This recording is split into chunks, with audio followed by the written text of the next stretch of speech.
The rain was coming down so hard that night I could barely see 3 feet in front of me.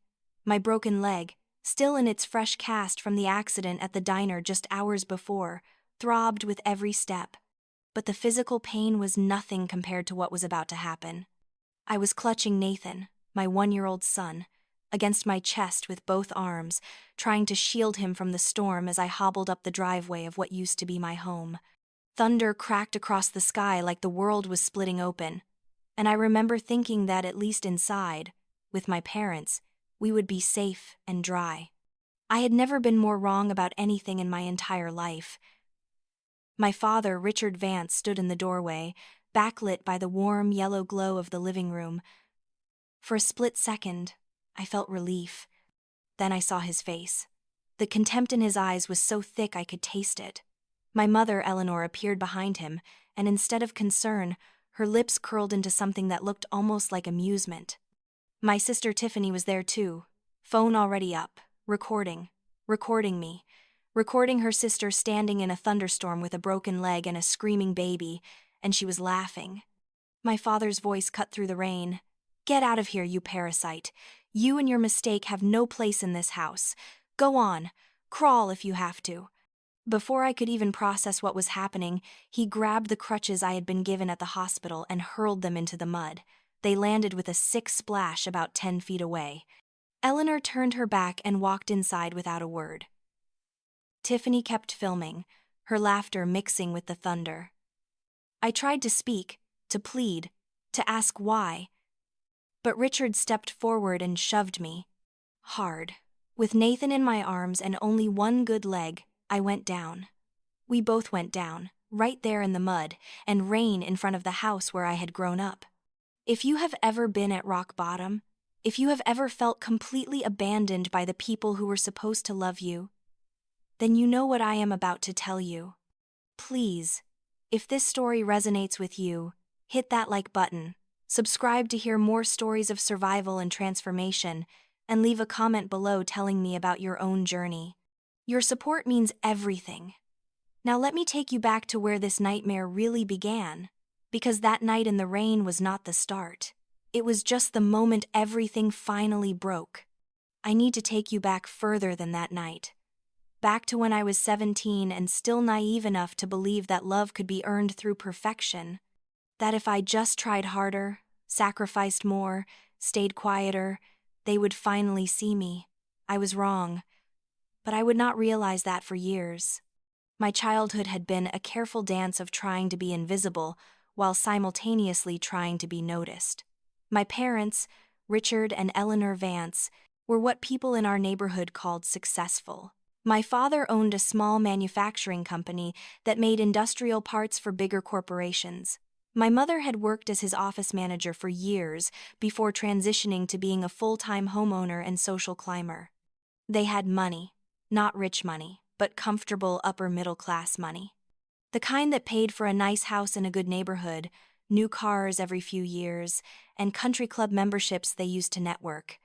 Tiffany was born when I was 2, and from that moment, I became a shadow in my own family. She was beautiful even as a baby, with these huge blue eyes and blonde curls that everyone cooed over. I was dark-haired, serious, quiet. Tiffany was outgoing, charming, the kind of child who could walk into a room and make every adult smile. I was the one who read books in corners and got good grades that no one seemed to notice. The favoritism was not subtle. When Tiffany wanted dance lessons, she got them immediately. When I asked for art classes, my mother said they could not afford it. When Tiffany threw tantrums, my parents negotiated and compromised. When I expressed any frustration, I was told I was being dramatic and ungrateful. By the time I was 10, I had learned to stop asking for things. By the time I was 12, I had learned to stop expecting things. And by the time I was 15, I had learned that my role in the family was to make everyone else's life easier. I started working at 14, babysitting for neighbors. Then at 15, I got a work permit and started at Morrison's Diner as a weekend hostess. My parents were thrilled, not because I was showing initiative, but because it meant I could pay for my own clothes, my own school supplies, my own everything. Meanwhile, Tiffany got an allowance that was more than I made in a month, and she did not have to work for it. High school was a blur of trying to be perfect. I maintained a 3.9 gigapascals, worked 20 hours a week, and still managed to help with household chores because my mother said it was my responsibility as the older daughter. I applied to colleges, good colleges, and I got into several with partial scholarships. But when it came time to discuss how we would pay for the rest, my father sat me down and explained that they simply did not have the money. They were saving for Tiffany's education, he said, and I would need to figure it out on my own. Maybe community college first, he suggested, then transfer later. I watched Tiffany, who had a 2.8 gigapascals and no job, get promised that they would pay for whatever school she wanted to attend. I watched and I said nothing because what was there to say? I had learned by then that pointing out unfairness only made things worse. It only made my parents angry, made them call me jealous and bitter. So I swallowed it down and I made a plan. I would do community college, I would work full-time, and I would get out of that house as soon as humanly possible. Then I met Daniel Carter. He was 24, worked as an assistant manager at a restaurant downtown, and he paid attention to me in a way no one else ever had. He asked me about my day, listened when I talked, told me I was smart and pretty and deserving of so much more than I was getting. I was 17 and starving for affection, and he offered it freely. Looking back now, I can see all the red flags. The way he isolated me from my few friends, the way he criticized my appearance while claiming he was just trying to help me be my best self, the way he always needed just a little money to get through until his next paycheck. But at the time, I thought he loved me. I thought he was my escape route. We dated for 8 months before I got pregnant. I was 18 by then, had graduated high school and was taking classes at the community college while working 35 hours a week at the diner. When I told Daniel, his face went through about 5 different expressions in 10 seconds. Shock, anger, calculation, and then something that looked almost like disgust. He asked if I was sure. I was sure. He asked if I was going to keep it. I said yes, I was keeping my baby. He was quiet for a long moment, and then he said, "Aurora, I can't do this. I'm not ready to be a father. This is your choice, so it's your responsibility." He left 2 days later, just packed up his apartment and disappeared. I tried calling, texting, even went by his work. They said he had quit. He was just gone, like our entire relationship had been nothing but smoke. I sat in my car in the parking lot of that restaurant for an hour, hands on my stomach, and I made a choice. I was going to do this. I was going to have this baby, and I was going to be a good mother. I was going to give my child all the love and support I had never gotten. I was going to break the cycle. First, I had to tell my parents. I waited until dinner, until Tiffany was upstairs on a phone call with friends, until it was just the 3 of us at the table. I had rehearsed what I was going to say. I was going to be calm and mature and show them I had a plan. I was going to explain that I would keep working, keep taking classes, that I did not expect them to support me financially. I just needed to stay at home for a little while longer until I could afford my own place. I got about 3 sentences in before my father exploded. He stood up so fast his chair fell backwards. He called me stupid, reckless, irresponsible. He asked me how I could be so careless, how I could ruin my life like this. My mother just sat there with her lips pressed together in a thin line, shaking her head like I had personally offended her by existing. Then my father said the words that would echo in my head for years.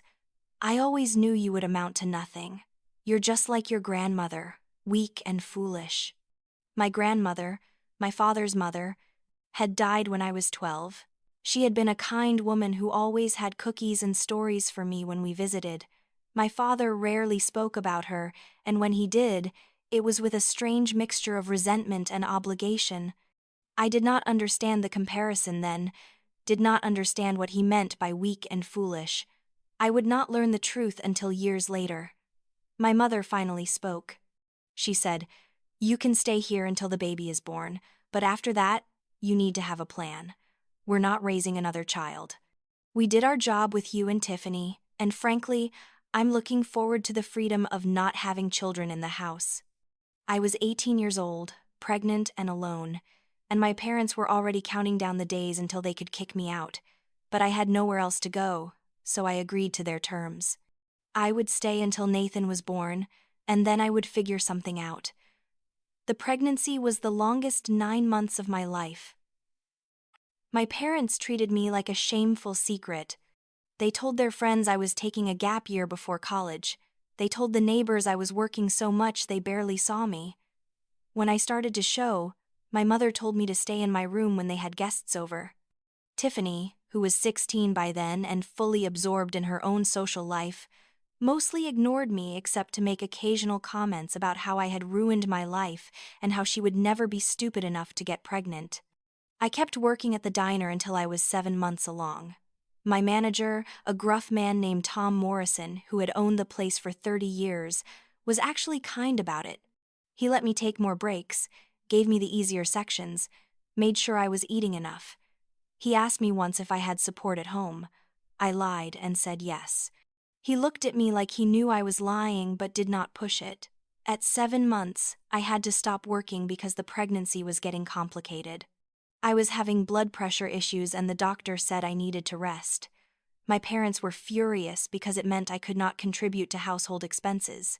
My father started charging me $300 a month for rent, due immediately after the baby was born, and I went back to work. $300 I did not have and had no idea how I would get. Nathan was born on a cold February morning. Labor was 36 hours of agony, and I went through it alone because my parents said they were too busy to sit in a hospital all day, and Tiffany had school. The nurses were kind, holding my hand when the contractions got bad, coaching me through the pushing. When Nathan finally came out, tiny and red and screaming, I held him against my chest and I cried. Not from pain, but from an overwhelming surge of love so intense it felt like my heart was going to explode. He was perfect. 7 pounds, 3 ounces of perfect. Dark hair like mine, tiny fingers that gripped mine with surprising strength, and eyes that would eventually turn the same warm brown as my own. I looked at him and I promised him everything. I promised him I would protect him, provide for him, love him with every ounce of my being. I promised him he would never feel the way I had felt growing up. He would never wonder if he was wanted. My parents came to the hospital the next day. They looked at Nathan for about 30 seconds. My father made some generic comment about how all babies look the same, and my mother asked when I would be discharged because they needed to get back to work. That was it. That was the sum total of their interest in their grandson. I brought Nathan home to the smallest bedroom in the house, the one that had been used for storage. I had cleaned it out during my pregnancy, painted the walls a soft blue, set up a crib I had bought secondhand. It was not much, but it was ours. For the first 2 weeks, I barely slept. Nathan needed to eat every 2 hours, needed to be changed constantly, and he cried a lot. I was exhausted and overwhelmed, and my stitches hurt, and I felt like I was drowning. My parents complained about the noise. They complained that I was not contributing financially. They complained that Nathan's stuff was cluttering up the common areas. My mother actually said to me one morning, "I thought babies were supposed to sleep all the time. Why is he always crying?" I explained that he was a newborn, that this was normal, that it would get better. She just rolled her eyes and walked away. At 6 weeks postpartum, I went back to work at the diner. Tom was great about it, letting me bring Nathan with me and keeping him in a portable bassinet in the office during my shifts. But it was hard, so hard.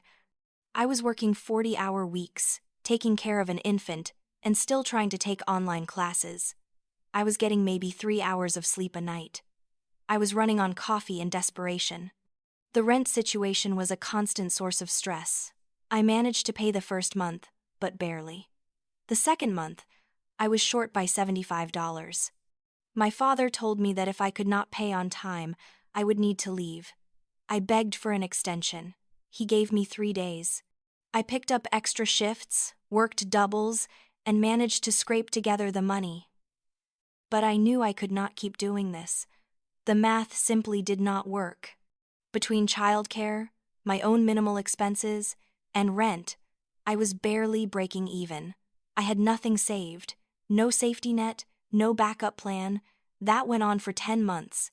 10 months of barely surviving, of constantly being behind, of living in a state of perpetual anxiety. I watched Tiffany breeze through her senior year of high school, planning for college, going to parties, living the life I had never gotten to have. I watched my parents dote on her, celebrate her, support her. And I watched them treat Nathan and me like unwanted house guests who had overstayed our welcome. Then came Nathan's first birthday, and the day of the accident. It was a Tuesday, mid-afternoon. The lunch rush was over and the diner was quiet. I was tired, had been up half the night with Nathan, who was teething and miserable. I was not paying as much attention as I should have been. The new busboy, a kid who had only been working there for a week, was backing up with a tray of dirty dishes. He did not see me. I did not see him until it was too late. The collision happened in slow motion. The tray went flying, dishes crashed everywhere, and I tried to catch my balance. But my foot landed on something wet, something slippery, and my leg just went out from under me. I felt the bone snap before I heard it. The sound was like a branch breaking, a sharp crack that seemed impossibly loud. Then came the pain, white, hot, and all-consuming, radiating up from my shin and making the whole world go fuzzy around the edges. I screamed. I could not help it. The pain was beyond anything I had ever experienced, beyond childbirth, beyond anything.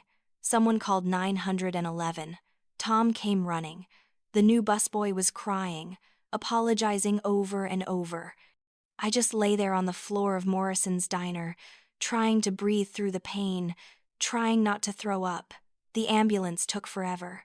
The EMTs were professional and efficient, getting me onto a stretcher, starting an IV, giving me something for the pain that made the world go soft and distant.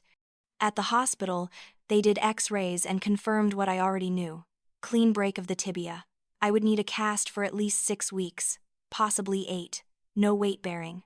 I would need crutches. I would need help. The doctor prescribed pain medication and gave me a list of follow-up care instructions. A nurse helped me into a wheelchair and gave me the crutches with a quick tutorial on how to use them. Then they discharged me, and I was sitting in the hospital lobby with a broken leg, a bottle of pills, and no idea how I was going to manage. I called my mother. The phone rang 4 times before she picked up, and I could hear the annoyance in her voice before she even said hello. I explained what had happened, asked if she could pick up Nathan from the daycare because I could not drive and could not walk. There was a long, heavy pause. Then she sighed, that particular sigh that conveyed just how much of an imposition I was being, and said, "Aurora, I have plans this evening. Can't you figure it out yourself?" My throat tightened. I could feel tears building behind my eyes, but I forced them back. I said, "Mom, please, I just broke my leg. I can't walk. I can't drive. I need help." Another sigh, even heavier. "Fine, I'll get him.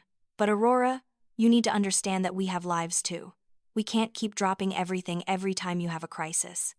Every time I had a crisis, like I had them frequently, like I was constantly asking for help instead of doing everything I possibly could to avoid being a burden. But I did not argue. I just said thank you and hung up. Tom picked me up from the hospital. He drove me home, helped me up the front steps, and handed me a small envelope before he left. "For the next few weeks," he said quietly, "take care of yourself, kid." Inside was $300 in cash. I almost cried right there on the doorstep. Inside the house, my mother thrust Nathan at me without a word. He was fussy, needed a diaper change, needed dinner. I took him, balanced him awkwardly on my hip while trying to manage the crutches, and hobbled to our room. Getting him changed while on one leg was a nightmare. Getting myself changed was worse. Everything hurt. The pain medication was wearing off and my leg was throbbing. I managed to get Nathan fed and settled, and then I just sat on the edge of my bed, staring at nothing. I did not know how I was going to do this. I could not work with a broken leg. I could not carry Nathan down the stairs. I could not drive him to daycare. I could not do any of the things I needed to do to survive. That night at dinner, I tried to talk to my parents about it. I explained the situation, explained that I would need some help for the next few weeks until I could get back on my feet. My father barely looked up from his plate. He said, "That's unfortunate, but it's not our problem. You have responsibilities. Figure it out." I asked if I could get an extension on rent since I could not work. He said no. Rent was due on the 1st, same as always. If I could not pay, I would need to make other arrangements. My mother nodded along, agreeing with everything he said. Tiffany smirked into her salad. I lay awake that entire night, Nathan sleeping beside me, trying to figure out how I was going to survive. I called the daycare in the morning and explained the situation. They were sympathetic but firm. They could not provide transportation. If I could not drop Nathan off and pick him up, they could not watch him. I called Tom and told him I would not be able to work for a while. He understood, said my job would be there when I was ready, but he could not pay me if I was not working. I called the community college and withdrew from my classes. There was no way I could manage school right now. By the end of that week, my savings were gone. Tom's $300 covered rent, but that left me with nothing for food, nothing for diapers, nothing for anything. I applied for food assistance, for temporary disability, for anything I could think of, but the paperwork took time. The approvals took time, and time was not something I had. My parents noticed I was struggling, but they did nothing. My father would walk past me on the stairs, watch me struggle with the crutches and Nathan, and say nothing. My mother would see me rationing food, feeding Nathan, and eating almost nothing myself, and say nothing. Tiffany would post pictures on social media of new clothes, new shoes, dinners out with friends, all funded by our parents, while I was trying to figure out how to make a single box of pasta last 3 days. I started selling my things. My laptop, my phone, my few pieces of jewelry. I sold them online, met buyers in parking lots, took whatever they would give me. It was enough to buy formula and diapers for another week, then another. But I knew I was running out of things to sell, running out of time, running out of options. 10 days after the accident, my father knocked on my door. I thought maybe, just maybe, he was coming to check on me. Instead, he handed me an envelope. Inside was a notice. If I could not pay rent by the end of the month, I would need to vacate the premises. He said it so formally, like I was a tenant and not his daughter, like Nathan was not his grandson. He said, "You made your choices, Aurora. Now live with them." Then he left. I sat there holding that notice, feeling something shift inside me. It was not sadness, exactly. It was more like a door closing, or maybe a door opening. I realized in that moment that I had been clinging to the idea of family, the hope that if I just tried hard enough, if I was just good enough, they would love me. But they did not love me. They never had. And they never would. I had 2 weeks to figure out where Nathan and I were going to live. 2 weeks with a broken leg, no job, no money, and a 1-year-old child. The panic should have been overwhelming, but instead, I felt strangely calm, detached. I had been so focused on surviving day to day that I had not let myself think long term. But now I had to. Now I had no choice. I made a list. Shelters, low-income housing, assistance programs. I called every number, filled out every application. Most of them had waiting lists. Some of them had residency requirements I did not meet. A few of them offered temporary help, but temporary was not enough. I needed something stable. The women's shelter on the south side had space. I called and spoke to the director, a woman named Maria Santos. I explained my situation. She was straightforward and compassionate in a way that made me want to cry.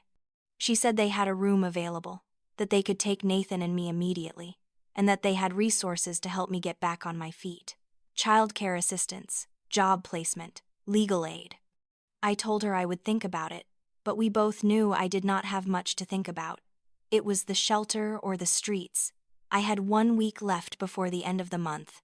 1 week before my father would expect me to either pay or leave. I spent that week preparing.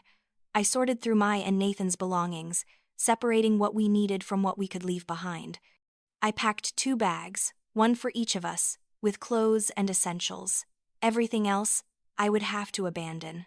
I did not tell my parents I was planning to leave. I did not tell them about the shelter. I just kept my head down and counted the days. Tiffany was busy preparing for college. My mother was busy planning some charity gala. My father was busy with work. None of them asked me how I was doing. None of them seemed to care. Then came the storm. It had been building all day, dark clouds rolling in from the west, the air thick and charged. By evening, the rain started, light at first, then heavier, then torrential. The thunder was constant, shaking the windows. The lightning was so bright it turned night into day. I was in my room with Nathan, trying to keep him calm. He was scared of the storm, crying and clinging to me. I held him close, whispering that it was okay, that we were safe. But I knew that was a lie. We were not safe here. We had never been safe here. Around 8 o'clock, I heard voices downstairs, raised voices.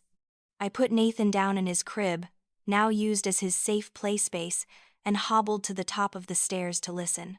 It was my parents and Tiffany. They were talking about me. Again, my father's voice was loud enough to carry. She's got 1 week left. If she doesn't pay, she's out. I don't care where she goes. My mother agreed. We've done more than enough. It's time she learned to stand on her own. Then Tiffany, her voice bright with cruel amusement. Why don't we just tell her to leave tonight? Like, right now? It would be so dramatic.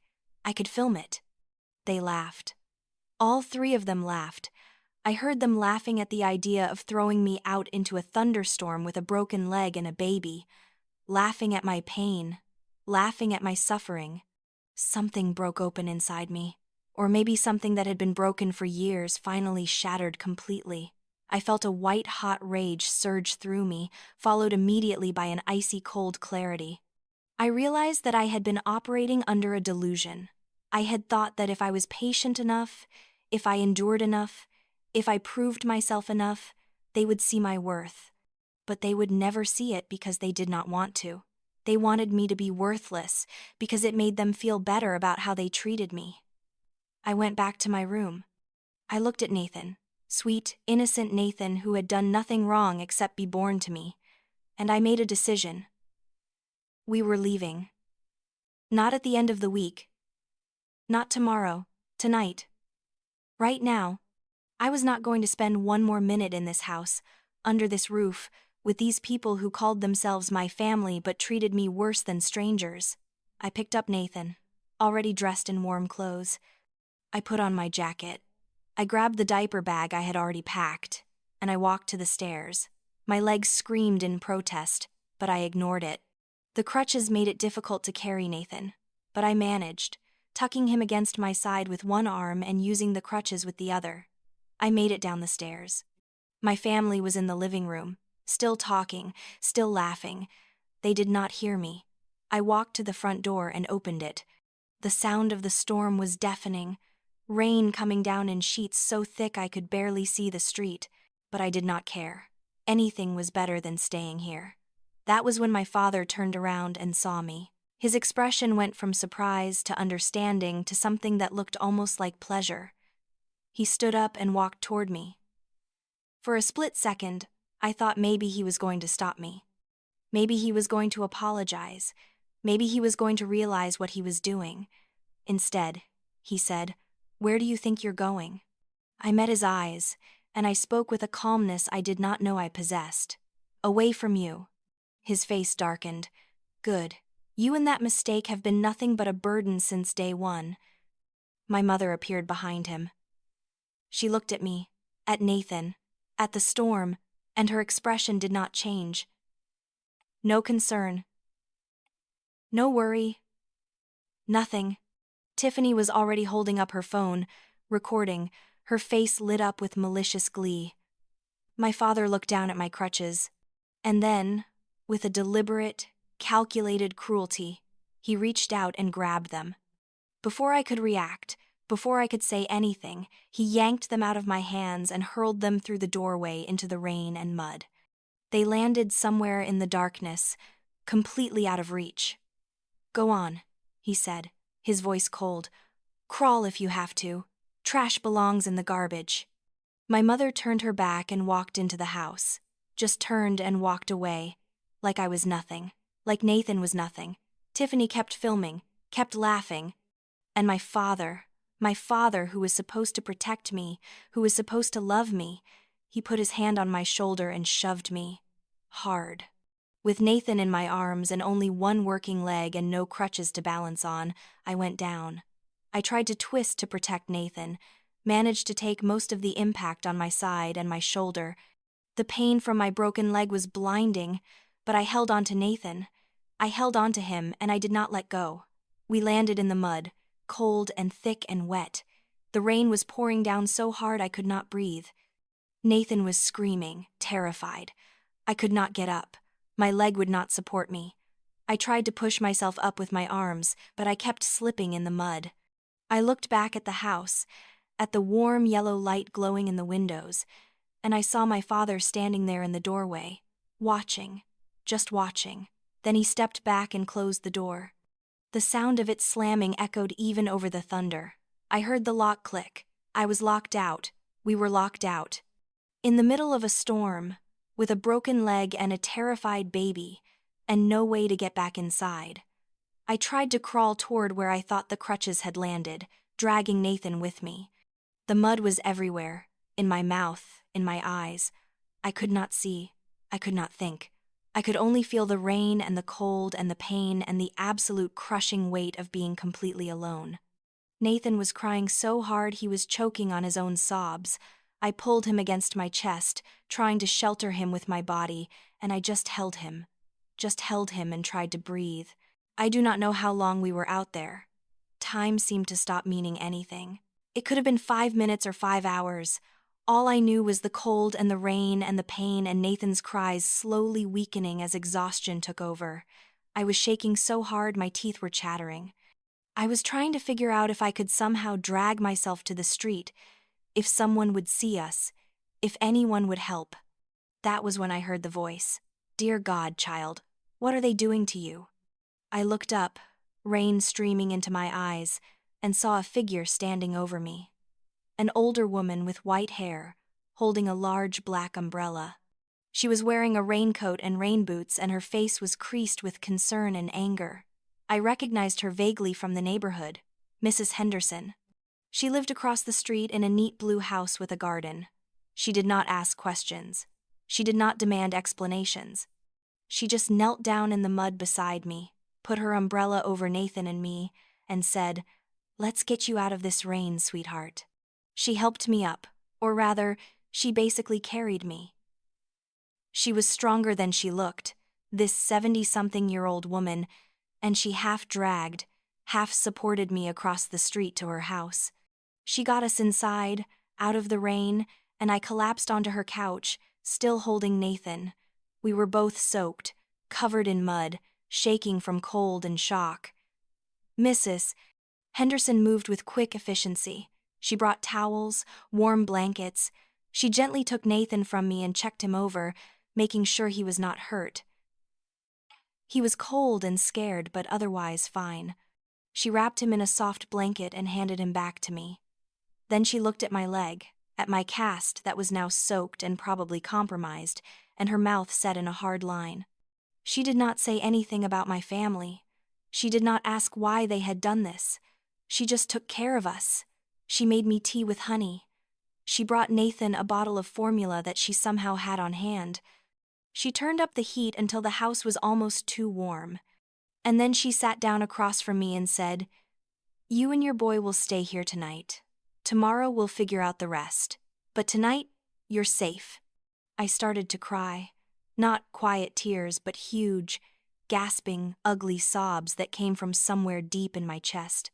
Everything I had been holding back for years, all the pain and humiliation and despair, it all came pouring out. Mrs. Henderson did not try to stop me or comfort me with empty words. She just sat there and let me cry, occasionally reaching out to squeeze my hand. When I finally calmed down enough to speak, my voice was hoarse and broken. I told her everything.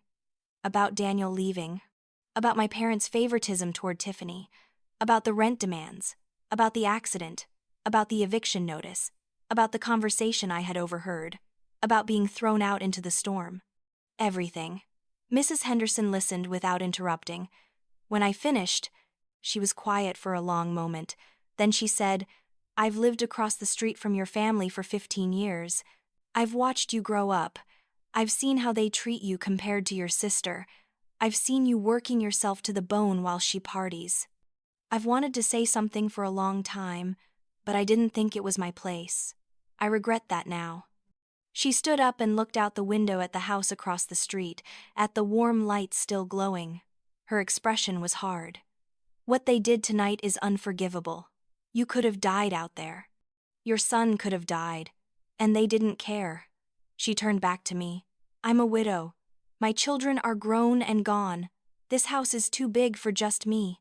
You and Nathan are welcome to stay here as long as you need." I tried to refuse, tried to say I could not impose, but she would not hear it. She was firm but kind.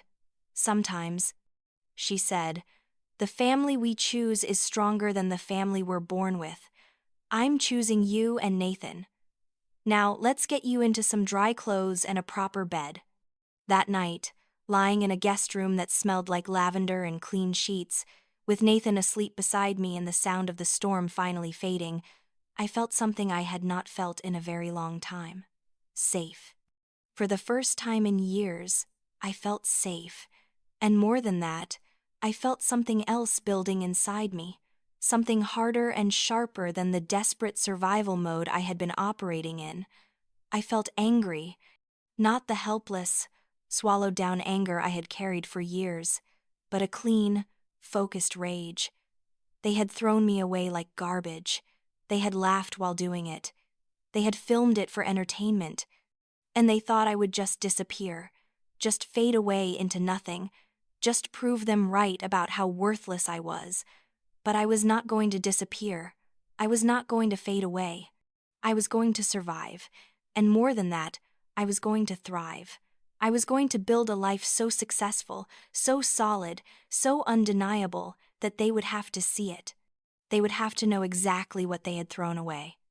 And when they realized it, when they finally understood what they had lost, it would be too late. Far too late. I made myself a promise that night, lying in Mrs. Henderson's guest room with my son sleeping beside me and my broken leg throbbing. I promised myself that I would never be powerless again.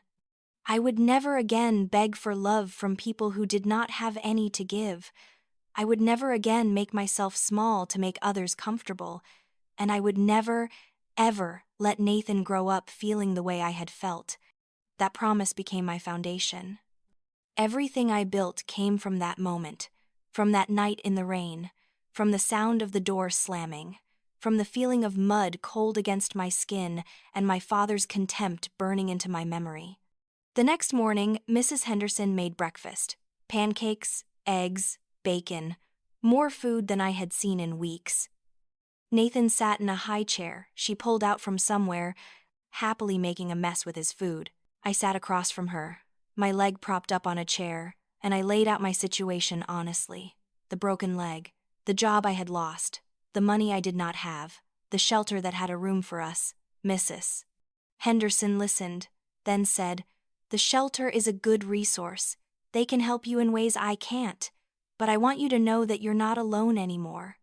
Whatever you need, whatever I can do, I'm here." She drove me to the hospital that morning to get my cast checked. The doctor said it had been compromised by the water and mud and needed to be replaced. While they were working on that, Mrs. Henderson made phone calls. She knew people, this quiet woman who seemed so unassuming. She knew social workers and lawyers and advocates. By the time we left the hospital, I had appointments set up for assistance programs, legal aid about my rights regarding Nathan's father, and a referral to a job placement service. Over the next few days, I moved the few possessions I had left to Mrs. Henderson's house. I did not go back to my parents' house. Mrs. Henderson went for me, with a police escort she somehow arranged, and collected my and Nathan's belongings. My parents were not home, which I was grateful for. I did not want to see them, did not want to hear their voices, did not want to give them the satisfaction of seeing me broken. When Mrs. Henderson returned with my things, she was tight-lipped and angry. She said my parents had shoved everything into garbage bags and left them on the porch. My clothes, Nathan's clothes, his toys, everything. They had treated our belongings like trash, just like they had treated us. I moved into the women's shelter 2 weeks later, not because I had to leave Mrs. Henderson's house, but because the shelter had resources I needed: job training programs, subsidized childcare, support groups with other women who had been through similar situations. Mrs. Henderson drove me there, helped me get settled, and made me promise to call her every day. The shelter was in an old converted church. The rooms were small and basic, but they were clean and safe. There was a common kitchen, a playroom for children, and a small library with donated books and a couple of old computers. The director, Maria Santos, was a force of nature. She was probably 50, with sharp eyes that seemed to see everything, and a no-nonsense attitude that somehow managed to be compassionate at the same time. She sat me down the first day and went over the rules and resources. Everyone was expected to contribute to the upkeep of the shelter. Everyone attended weekly meetings. Everyone worked with a case manager to develop a plan for independence. The shelter was not meant to be permanent.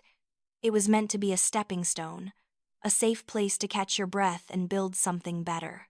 My case manager was a woman named Lisa Chen.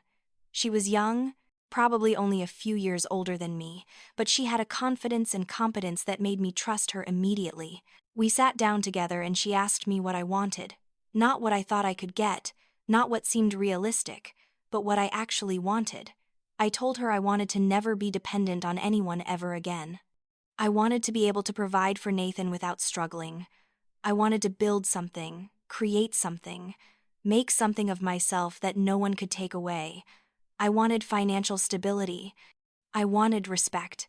I wanted to prove wrong every person who had ever told me I was worthless. Lisa did not tell me to lower my expectations. She did not tell me to be realistic. She just nodded and said, "Okay, let's figure out how to make that happen." We started with immediate needs. I needed income, but with a broken leg, my options were limited.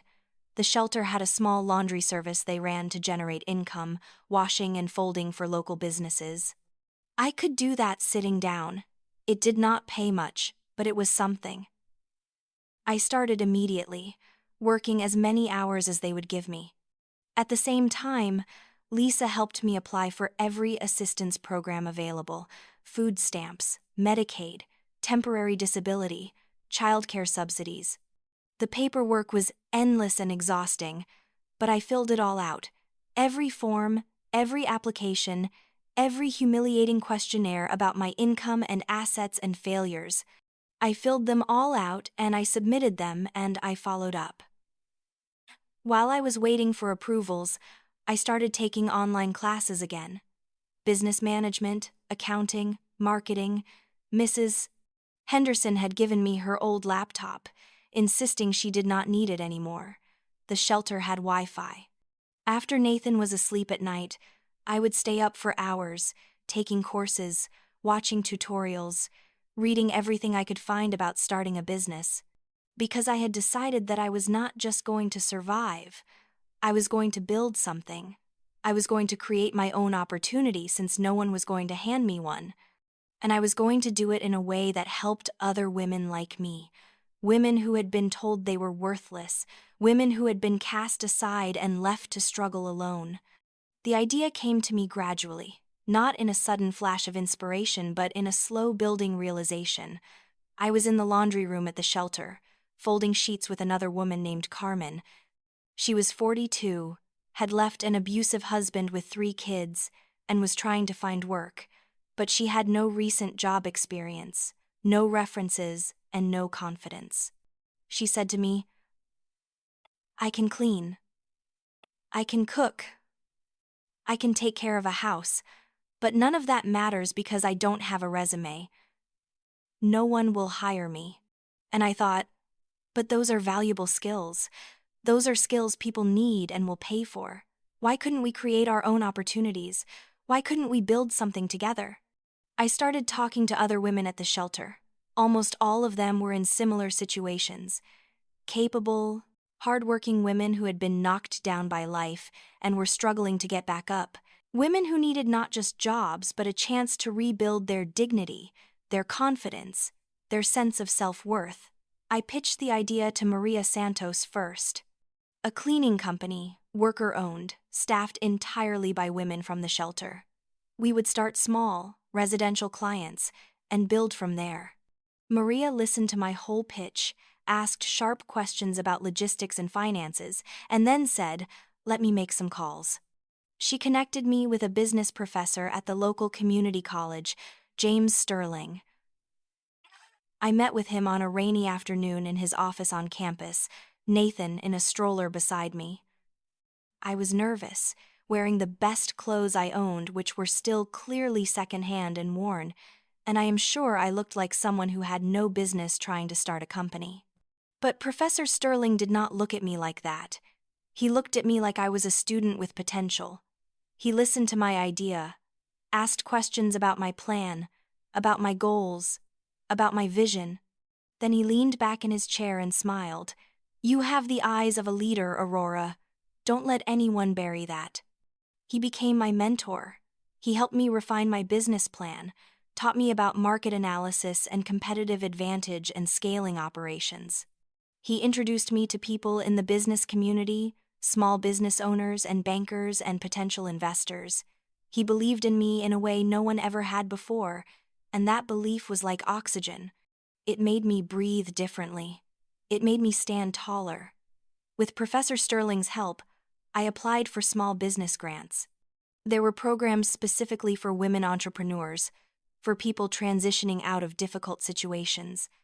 I filled out application after application, wrote essay after essay about my vision and my plan. Most of them rejected me, but a few did not. 6 months after that night in the storm, Phoenix Cleaners was officially registered as an LLC. The name was intentional. The phoenix that rises from the ashes. That was us. That was all of us. We'd been burned down, but we were rising. I started with 5 women from the shelter, including myself. We pooled what little money we had, bought cleaning supplies from discount stores, used equipment from thrift shops. We made business cards at the library. We created a Facebook page. We started knocking on doors, literally going door to door in nice neighborhoods, offering our services. Those first few months were brutal. We worked 12, 14, sometimes 16-hour days. We took every job we could get, no matter how small or how far away. We underbid our competitors significantly because we had to. We were unknown, unproven. We had to give people a reason to take a chance on us. But we were good. We were thorough and reliable and professional. We showed up on time, every time. We did excellent work. We treated every client's home like it was the most important job we had ever done. And slowly, very slowly, word started to spread. Our first big break came from an unexpected source. One of our early clients was an older woman named Dorothy Brennan. She had hired us to do a deep clean of her house before her daughter's wedding. We spent an entire day there, scrubbing every surface, making that house shine. When we finished, Mrs. Brennan walked through with us, inspecting our work. Then she wrote us a check for double what we had quoted. "For excellent work," she said. Then she asked if we could clean her daughter's house too, and her friend's house. And could we come back every other week? Within a month, Mrs. Brennan had referred us to 6 other clients. Those 6 referred us to more. Our business was growing, not explosively, but steadily, organically. I reinvested every penny back into the business. Better equipment, better supplies, more advertising. And most importantly, we hired more women. Not just from the shelter, though many of them were, but any woman who needed a second chance, who needed to prove herself, who needed to rebuild her life. We were building something bigger than a business. We were building a community. By the end of the first year, we had 15 employees and enough steady clients that I could afford to rent a small office space. Just a single room in a strip mall, but it was ours. We had business phones. We had a company van, bought used but reliable. We had uniforms. We looked professional. We were professional. My leg had healed by then, though it ached in cold weather and probably always would. Nathan was 2 years old, talking in full sentences, constantly asking questions about everything. He went to a daycare that we could actually afford, one that was clean and safe and staffed by people who cared. I was still living at the women's shelter, saving every dollar I could. Mrs. Henderson came to visit at least once a week, bringing toys for Nathan and encouragement for me. She had become my family in a way my blood family never had been. She told me once that she had never had a daughter, only sons, and that she thought of me as the daughter she never had. I cried when she said that. Happy tears, for once. Professor Sterling was equally supportive. He attended our 1-year anniversary celebration at the office, brought champagne, and toasted to our success. He had been connecting us with potential contracts, putting in good words with people he knew. He was proud of what we were building, and his pride meant everything. Around this time, I made a decision. I hired a private investigator named Frankie Rossi to look into my family's situation. I told myself it was just to know, just to understand if they had changed, if they regretted what they had done. But if I am being honest, part of me wanted to know if they were suffering. Part of me wanted confirmation that there was justice in the world.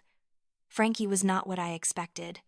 He was a big man, probably 6'3", and built like someone who had spent time either in the gym or in prison or both. He was heavily tattooed, with ink covering most of his visible skin. His face was hard, scarred, the face of someone who had lived a rough life, but his eyes were intelligent and surprisingly kind. We met at a coffee shop. I had Nathan with me, and Frankie immediately softened when he saw him. He pulled out a lollipop from his jacket pocket and asked if Nathan could have one. I nodded, and Frankie handed it over gently. Then he turned to me and said, "Tell me what you need." I explained what I wanted to know. He listened, taking occasional notes in a small notebook. When I finished, he looked at me for a long moment. Then he said, "I grew up with a father who beat me and a mother who pretended not to notice. I get it. I get wanting to know if karma caught up with them. I'll find out what you want to know." 2 weeks later, Frankie called me back to the coffee shop. He had a folder, thick with papers and photographs. He opened it and laid out the story of my family's downfall with methodical precision. My father's business had collapsed. Years of embezzlement, cooked books, hidden losses. When a partner demanded an audit, the whole house of cards fell. The investigation had revealed years of financial fraud. My father had been sued by his business partners. They had won. He had lost everything in the settlement. The business, the house, the cars, the country club membership, all of it. Gone. My mother, who had always defined herself by her social status, had been abandoned by all her friends. No one wanted to associate with the wife of a con man.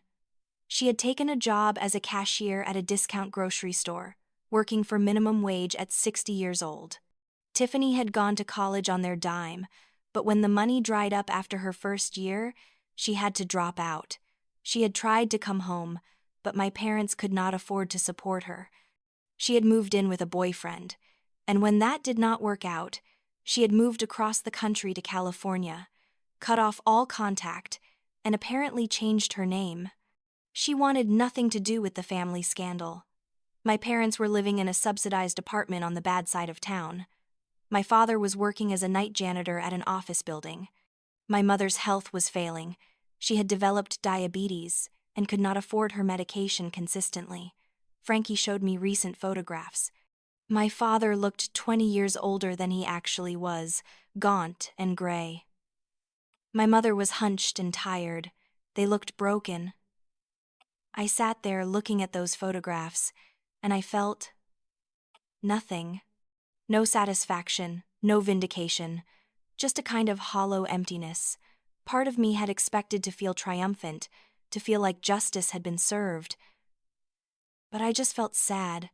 Sad for who they could have been. Sad for the family we could have had.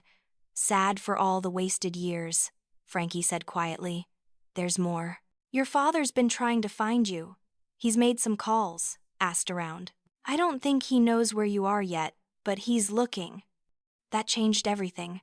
The hollow sadness crystallized into something sharp and cold. He was looking for me. After everything, after throwing me out into a storm, after treating me and Nathan like garbage, he was looking for me. And I knew why. Not because he regretted what he had done, not because he wanted to apologize, but because he needed something. I told Frankie to keep tabs on them. I wanted to know if they got close to finding me.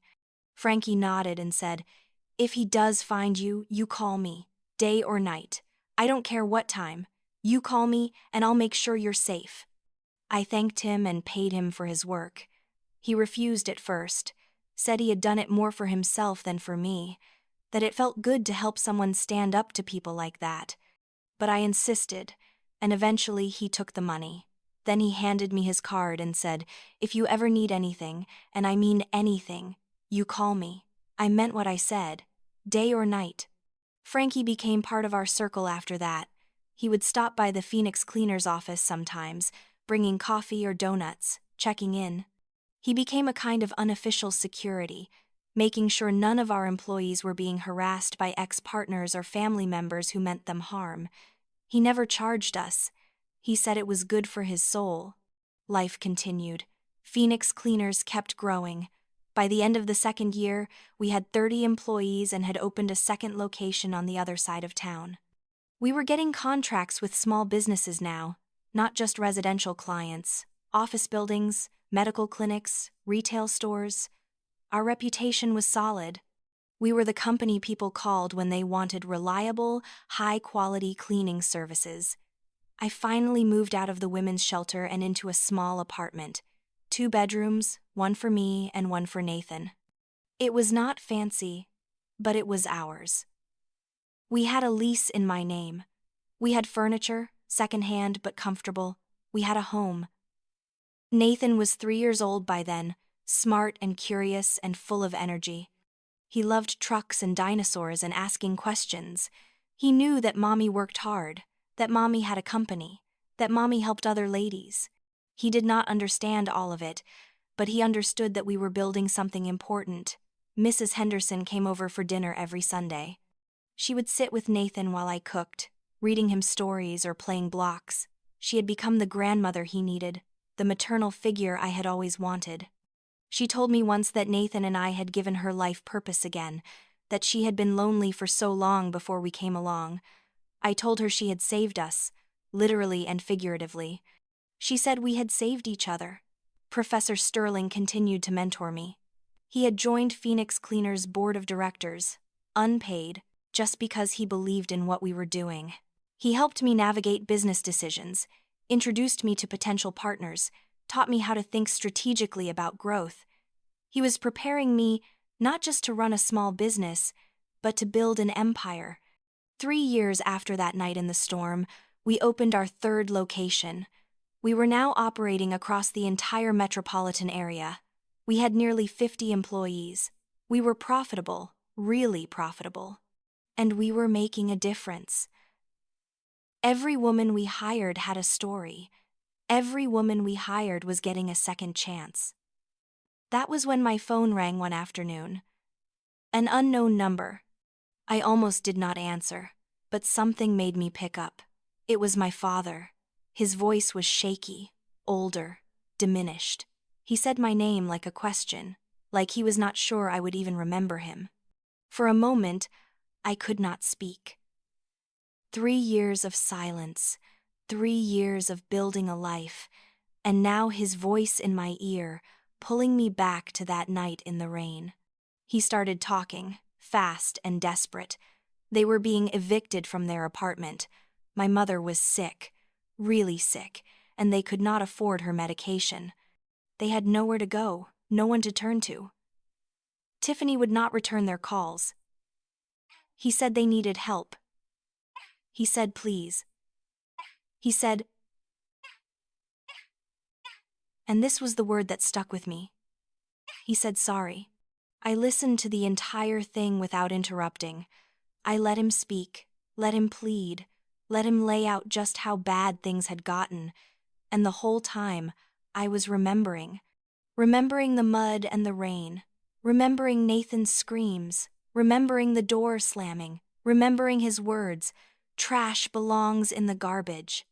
When he finally stopped talking, there was silence on the line.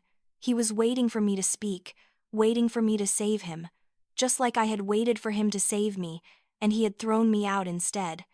I said, my voice calm and cold, "Dad, you once told me that trash belongs in the garbage. I hope you find a dumpster big enough for both of you."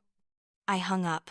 My hands were shaking, but not from fear or sadness, from power, from the realization that I did not owe him anything, that I did not have to save people who had tried to destroy me. I sat there in my office at Phoenix Cleaners, surrounded by the empire I had built from nothing, and I felt strong, stronger than I had ever felt in my life. But the feeling did not last.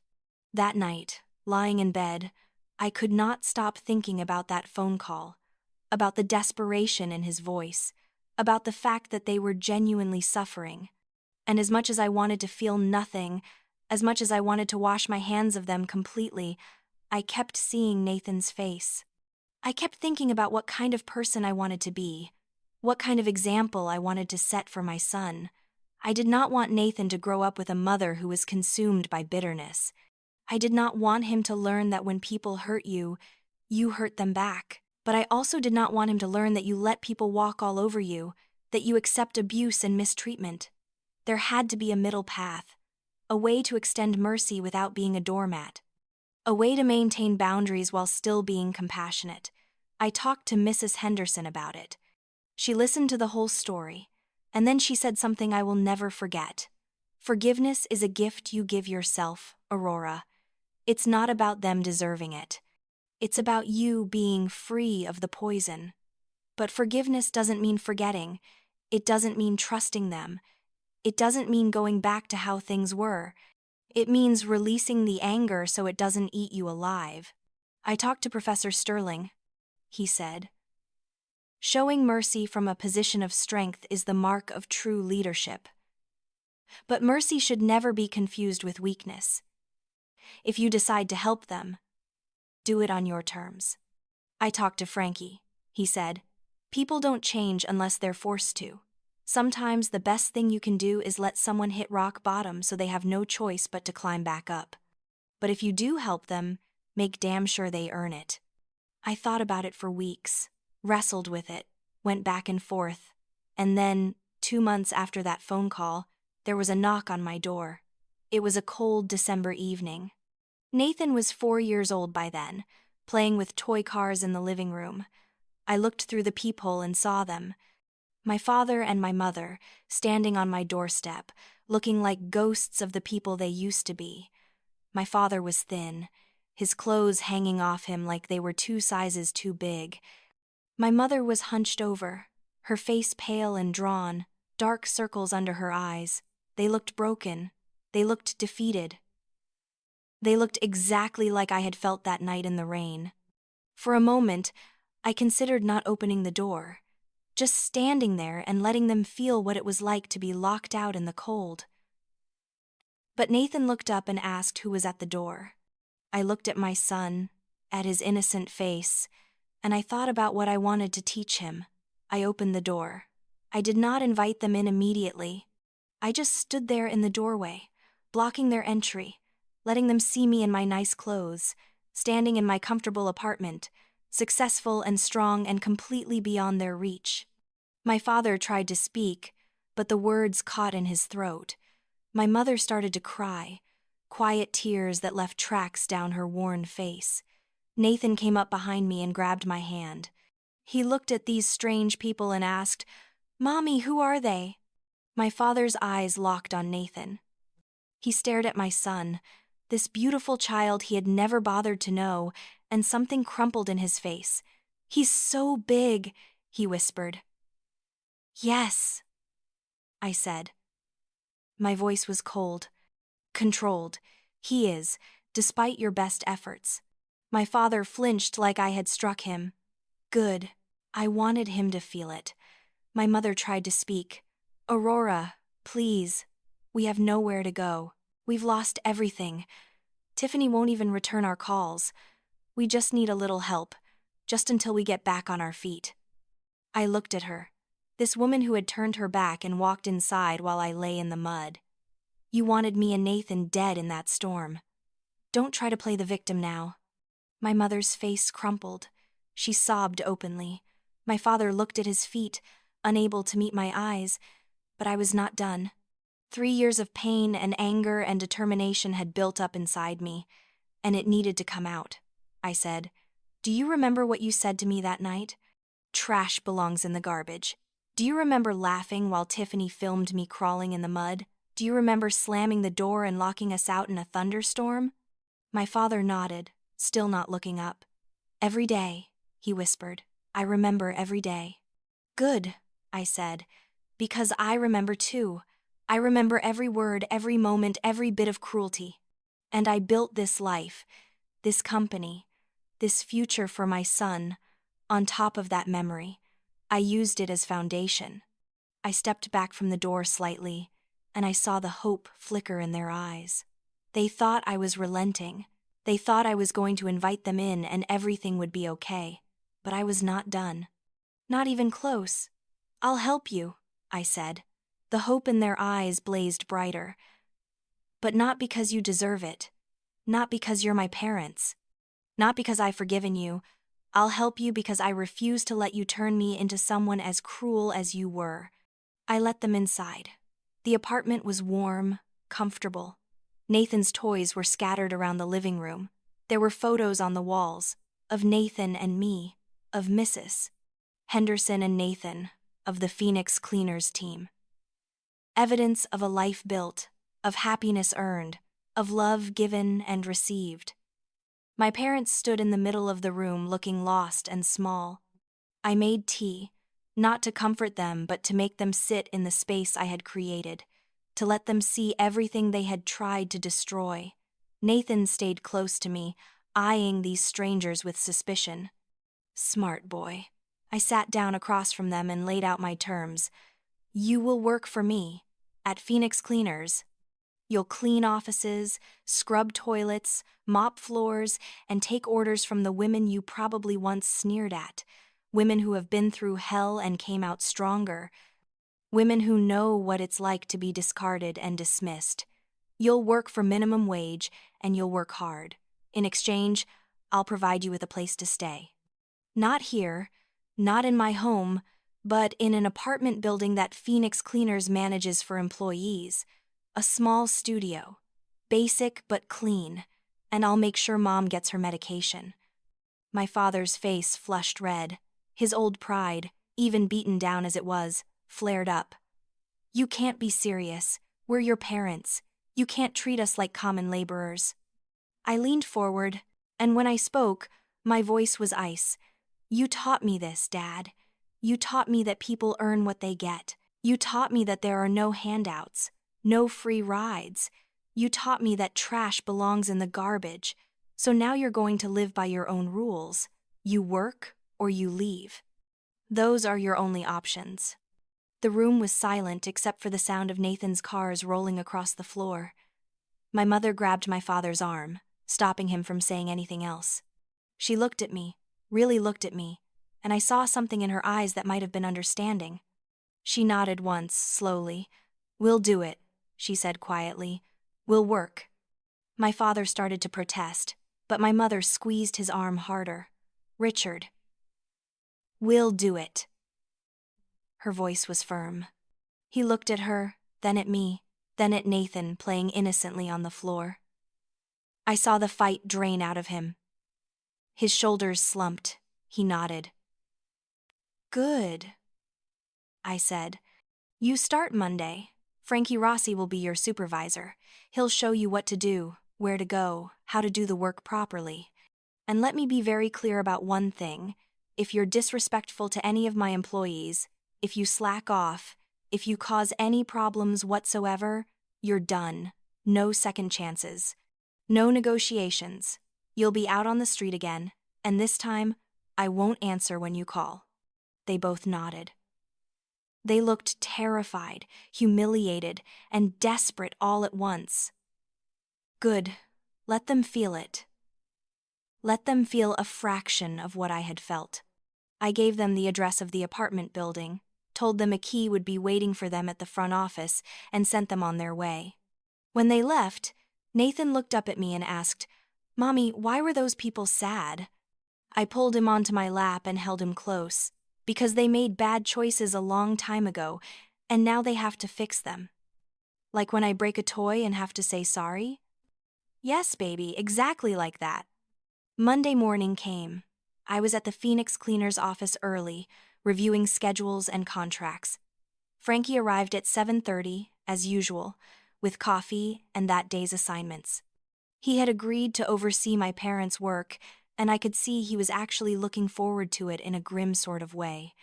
"They show up, they work," he said. "They don't show up. You call me and I'll find them. Simple." They showed up. Richard and Eleanor Vance, dressed in the Phoenix cleaner's uniform I had provided, sturdy work clothes and company polo shirts, stood in my office looking smaller than I had ever seen them. Frankie gave them their assignments for the day. An office building downtown. Vacuuming, trash removal, bathroom cleaning, break room maintenance, basic work, humbling work. I watched them load cleaning supplies into one of our vans. I did not feel satisfaction or vindication. I felt strange, disconnected. Like I was watching a play where I knew all the actors but could not quite believe the script. The first week was rocky. My father complained constantly, though not loud enough for me to hear directly. I heard it secondhand from the other employees. He grumbled about the work being beneath him, about having to take orders from Frankie, about the unfairness of it all. My mother was quieter, but she too seemed to be going through the motions with resentful compliance. But Frankie did not tolerate the attitude. He pulled my father aside after the third day and had what he later described as a come to Jesus conversation. I did not ask for details, but whatever Frankie said, it worked. The complaining stopped. The resentful compliance turned into actual effort. I kept my distance those first few weeks. I did not visit the sites where they were working. I did not check in on them directly. I just received reports from Frankie and the other supervisors. They were showing up on time. They were doing the work. They were, slowly, learning. After about a month, something shifted. Carmen, one of my longest-term employees and someone who had become a good friend, pulled me aside one day. She said, "Your father asked me today about my story. Like, really asked. Wanted to know how I ended up at the shelter, what I'd been through, and he actually listened." I was surprised. "What did you tell him?" "The truth. About my ex-husband. About taking my kids and running with nothing but the clothes on our backs. About being terrified every day that he'd find us." She paused. "Your dad cried, Aurora? Like, actually cried? Said he couldn't imagine being that scared. Said he was sorry for what I'd been through." That knocked me off balance. I had expected them to endure the work with bitter resignation. I had not expected them to actually connect with the other women, to hear their stories, to have empathy. But it continued. My mother started having real conversations with the other employees during breaks. She would ask about their children, their goals, their struggles. She stopped keeping herself separate and started being part of the community we had built. I watched this transformation from a distance, not quite believing it, not quite trusting it. Were they really changing? Or were they just playing a role to stay in my good graces? I could not tell, so I waited and watched. 3 months into their employment, I walked into an office building we were contracted to clean. It was late afternoon, most of the staff had gone home, and I was there to check on a quality issue a client had mentioned. I turned a corner and saw my father, down on his hands and knees, scrubbing at a stain on the carpet. He was alone, no one watching, No one supervising. Just him, doing the work thoroughly, carefully, completely. He looked up and saw me. For a moment we just stared at each other. Then he sat back on his heels and said, "I never understood before how hard this work is, how much effort it takes, how exhausting it is to clean up other people's messes all day." He looked down at his hands, red and rough from chemicals and scrubbing. "You did this, with a broken leg, with a baby, while we treated you like garbage." I did not say anything. I did not know what to say. He continued, "I see them, Aurora. The women you've hired, I hear their stories, what they've survived, what they're building. And I realize that you didn't just create a business, you created a family, a real family, the kind that actually supports each other and lifts each other up, the kind of family we should have been and never were." My throat was tight. I managed to say, "Are you asking for forgiveness?" He shook his head. "No, I don't deserve that. I'm just telling you that I see it now. I see what we did to you. I see what we threw away. And I'm sorry. I know that doesn't fix anything. I know it doesn't undo the damage. But I'm sorry." I turned and walked away before he could see the tears in my eyes. I did not know what to do with his apology. I did not know if I could trust it. So I just kept moving forward, kept building, kept protecting what I had created. Winter turned to spring. My parents continued to work. They stopped being just employees doing time and started being actual members of the Phoenix Cleaners community. They attended the monthly staff meetings. They participated in our volunteer days at the women's shelter. They showed up early and stayed late. They worked harder than required. One afternoon in April, I was at the office going over expansion plans with Professor Sterling when Frankie walked in with an unusual expression on his face. "You need to see something," he said. He led me to one of our storage rooms. Inside, my mother was sitting with one of our newest hires, a young woman named Jessica who had just left an abusive situation. Jessica was crying, and my mother had her arm around her, talking quietly. I could not hear the words, but I could see the compassion on my mother's face, the way she was fully present for this young woman's pain. Frankie said quietly, "She's been doing this for weeks. Whenever one of the new hires is struggling or scared, your mom talks to them, tells them it gets better, tells them they're strong enough. She's like an unofficial counselor." I watched for another moment, then walked away. My carefully constructed walls were cracking, and I did not know how to feel about it. Nathan was 5 years old now, in kindergarten, thriving. He was a happy kid, confident and kind. He still had limited contact with my parents. They would see him sometimes when they came to the office, but always at a distance. My father would watch him play with a look of such profound regret it was painful to witness. My mother would light up when she saw him, but she never pushed, never demanded a relationship she knew she had not earned. Mrs. Henderson noticed the change in me. We were having Sunday dinner, as always, and she said, "You're struggling with something. What is it?"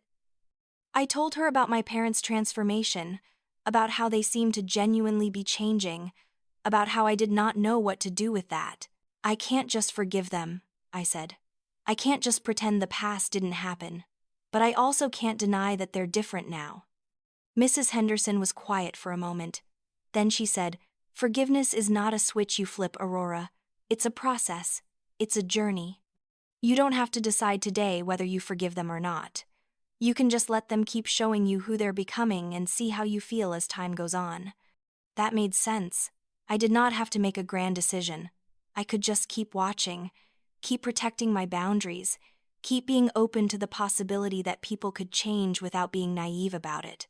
5 months into their employment, my father had a health scare. He collapsed at a job site. Heart problems, the doctors said. Stress, poor diet, age. He needed surgery. My mother called me from the hospital, her voice shaking. "Aurora, I know I have no right to ask, but please, please come." I went.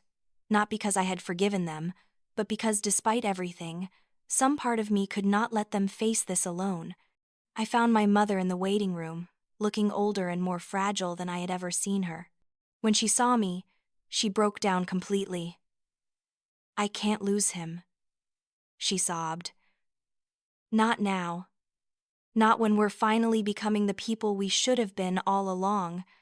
I sat with her through the surgery. We did not talk much. There was not much to say, but I was there. And when the doctor came out and said the surgery had gone well, I saw the relief on her face, and I realized that for all their faults, for all the damage they had done, they loved each other. That love had been twisted and toxic and harmful to everyone around them, but it was real. My father recovered slowly. During his recovery, I made a decision. I went to visit him in the small studio apartment I had provided. My mother was there, taking care of him. The place was clean and simple, decorated with a few photos and small plants. It was humble, but it was theirs. I sat down and said, "I've been thinking about everything, about the past and the present and what the future might look like." They both looked at me with a mixture of hope and fear. I continued, "I don't know if I can ever fully forgive you for what you did. The scars are deep. The damage was real. But I can see that you're trying. I can see that you're changing. And I think Nathan deserves to know his grandparents, not the people you were, but the people you're becoming." My mother started crying. My father's eyes filled with tears. He said, his voice rough with emotion, "We don't deserve that. We don't deserve another chance with him." "No," I agreed. "You don't, but I'm not doing this for you. I'm doing it for Nathan, and for me. Because holding on to anger and bitterness is exhausting, and I want to be free of it. But this comes with conditions. You respect my boundaries. You respect my rules. You earn every moment with him through your actions, not your words. And if you ever hurt him the way you hurt me, you're out of our lives forever. Do you understand?" They both nodded, too emotional to speak. From that point on, things slowly shifted. My parents continued to work at Phoenix Cleaners, but their role evolved. My father, once he recovered, started helping with maintenance and minor repairs at our properties. My mother started helping with employee support, becoming the person new hires could talk to when they were struggling. Nathan started spending occasional Sundays with them, always supervised by me or Mrs. Henderson at first, then gradually on their own as they proved themselves trustworthy. I watched them with my son, saw how gentle they were, how patient, how loving. They were determined not to repeat their mistakes. Phoenix Cleaners continued to grow. We opened a 4th location, then a 5th. We expanded into property management and facilities maintenance. We created job training programs and partnerships with other social service organizations. We hired more women, offered more services, made more of a difference. By the time Nathan was 7, Phoenix Cleaners was worth over $10 million. We employed over 200 women. We had contracts with the city government, major corporations, and universities. We were not just a cleaning company. We were a movement. My parents worked for Phoenix Cleaners for 7 years total. Eventually, they retired, and I helped them move into a small house in a decent neighborhood. We had dinner together regularly, always with Nathan present. The conversations were sometimes awkward, sometimes strained, but they were real. There were no more lies, no more pretense. Just a slow, careful rebuilding of something that might eventually resemble a family. I never gave them back their old lives. I never pretended that what happened did not matter. They understood that. They knew they were living with the consequences of their choices, just as I was living with the consequences of mine. The difference was that they were finally learning what it meant to earn love and respect rather than demand it. Tiffany never came back into our lives. Through Frankie, I learned she had gotten married, had children, built a life in California completely separate from her past. Part of me wondered if she ever thought about me, about Nathan, about the family she had abandoned. But mostly, I just let her go. Some bridges, once burned, can never be rebuilt. And that was okay. Mrs. Henderson passed away when Nathan was 12. She died peacefully in her sleep, and at her funeral, I stood up and told everyone about the night she saved us, about how she had given us shelter when no one else would, about how she had believed in me when I did not believe in myself. We buried her with full honors, and Nathan and I planted a tree in her memory in the park she loved. She had been more of a mother to me than my own mother had ever been, and I grieved her loss deeply. Professor Sterling retired from teaching but remained active on our board. He watched Phoenix Cleaners grow into something neither of us had imagined that day when I first walked into his office with a baby in a stroller and a dream that seemed impossible. He told me once that I was the student he was most proud of, and that meant more to me than any business award ever could. Frankie became more than just an investigator and informal security. He became a friend, a confidant, and eventually the head of security for Phoenix Cleaners' expanding operations. He understood what it meant to be judged by your appearance, to be written off because of your past. And he used that understanding to help us build a company culture that valued people for who they were, not where they came from. Nathan grew up to be a kind, thoughtful young man. He saw his mother build an empire, yes, but more importantly, he saw her build a community. He learned that true strength was not about dominating others, but about lifting them up. He learned that family was a choice, not an obligation. And he learned that the scars we carry can become the foundation of our greatest achievements. As for me, I never forgot that night in the rain. I never forgot the feeling of being pushed down, of clutching my son in the mud, of hearing the door slam as my family left me to drown. But I also never let that night define me. I used it. I transformed it. I took that pain and that anger and that desperation, and I forged it into something unbreakable. Phoenix Cleaners was not just a business. It was a testament to every woman who had ever been told she was not enough. It was proof that we could rise from the ashes, that we could take the worst moments of our lives and use them as fuel to create something extraordinary. I learned that revenge is not about making others suffer. True revenge is succeeding despite everything they did to stop you. True revenge is building a life so full and meaningful that their cruelty becomes irrelevant. True revenge is becoming so strong that you can look at the people who hurt you and feel nothing but pity. And I learned that forgiveness is not about forgetting or excusing. It is about releasing the poison, about refusing to let bitterness consume you, about choosing peace over perpetual anger. You can forgive someone and still maintain boundaries. You can acknowledge someone's change while never forgetting their past. You can be merciful without being foolish. Every morning, I wake up in a home I own, next to a son who knows he is loved, and I go to work at a company that employs hundreds of women who are all writing their own comeback stories. Every morning, I choose to be better than the people who tried to break me. And every morning, I win. The empire I built is not made of money or property or prestige. It is made of resilience, of dignity, of the collective strength of women who refuse to stay down. It is made of second chances and hard-won victories, and the knowledge that we are worth so much more than anyone ever told us. My parents worked their way back into my life, not through grand gestures or empty apologies, but through years of consistent, humble action. They showed Nathan and me that change is possible, that people can face their failures and become better, but they never got back what they threw away. They never got back the relationship we could have had, the years we lost, the trust they shattered. What they got instead was something new, something earned, something fragile and carefully maintained. And that was enough. For all of us, it was enough. So here is what I want you to take away from my story. If you are in a situation where people are making you feel worthless, where you are being used or abused or cast aside, know this: you are not powerless.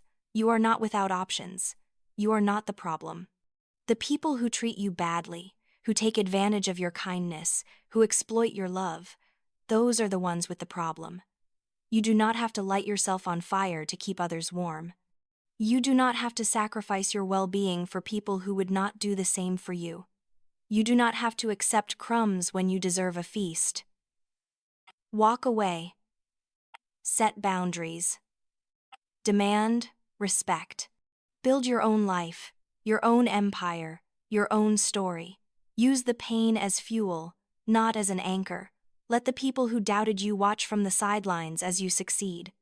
And when they come crawling back, and they will, you get to decide on what terms, if any, you let them into your life. You are a phoenix. You can rise from the ashes. You can transform pain into power. And you can create a life so extraordinary that the people who tried to destroy you become nothing but footnotes in your triumphant story. Now, I want to hear from you. Have you ever had to walk away from a toxic family situation? Have you ever rebuilt your life from nothing? What gave you the strength to keep going? Share your story in the comments below. Hit that like button if this resonated with you. Subscribe so you don't miss future stories of survival and triumph. And remember, you are stronger than you know. Your story is not over. The best chapters are yet to come.